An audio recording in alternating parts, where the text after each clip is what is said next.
Okay, the next one's 259, line 22f1b Ediff Diffusion 6EQUJ5, tunneling, binding energy, 5G Wow Seti. There's the alien radio signal there, and that's the numbers that I was Googling to get the answers or the data. June 26th was when I started working on it, and today is July 11th while I'm filming it, okay? The formula ideas from this particular data was tunneling diffusion plus hydrogen plus diffuse plus clean metal surface plus quantum tunneling effect. So here's a diagram for you to look at. There's the Ediff we're talking about here.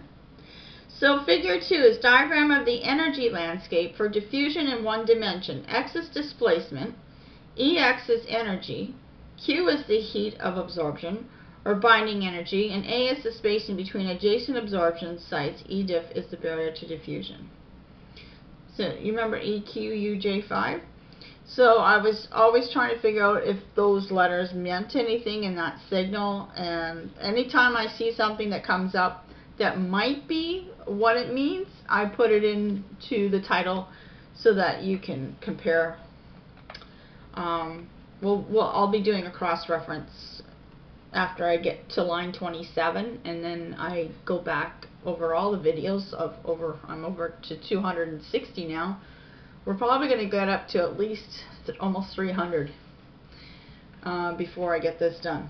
So June 26, 2012, I see Q and E, and I think 6EQUJ5 from the Wow signal. So the formula idea from this data is energy plus diffusion plus X plus E plus energy plus Q plus heat plus absorption plus binding energy plus A plus spacings plus absorption sites plus Ediff plus barrier column plus diffusion. 10:51 p.m. EDT, new formula idea, and mix the two together and see what you get. So you want to take tunneling diffusion, add hydrogen, add diffuse plus clean metal surface. So when I say clean metal surface, I'm thinking with the clean metal surface you can use that for colliding, whatever it is you're colliding. And then you're going to use a quantum tunneling effect. Again, this all comes back to after we split the neutrinos into 4 quarks, which is something I just loaded up this week on YouTube. Then you would collide those particles and then try to create a higher form of energy with it. So the energy plus the diffusion plus X plus E plus energy plus Q plus heat plus absorption plus binding energy plus A plus spacings plus absorption sites plus Ediff plus barrier column plus diffusion. Quotes wiki.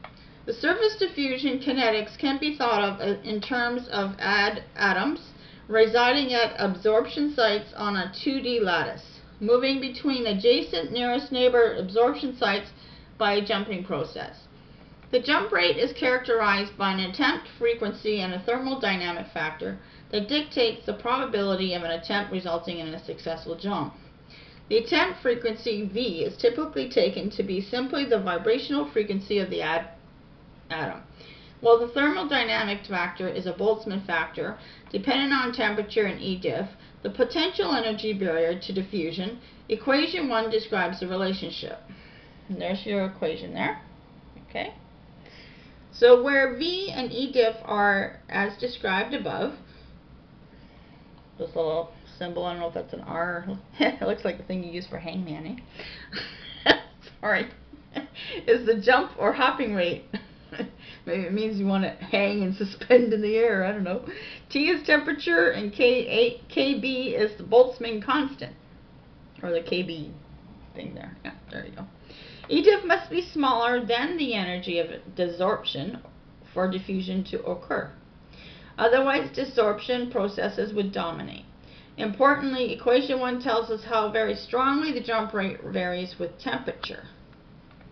The manner in which diffusion takes place is dependent on the relationship between Ediff and KBT, as is given in the thermodynamic factor. When Ediff is less than KBT, the thermodynamic factor approaches unity, and Ediff ceases to be a meaningful barrier to diffusion. So we're going to go on to our next video now.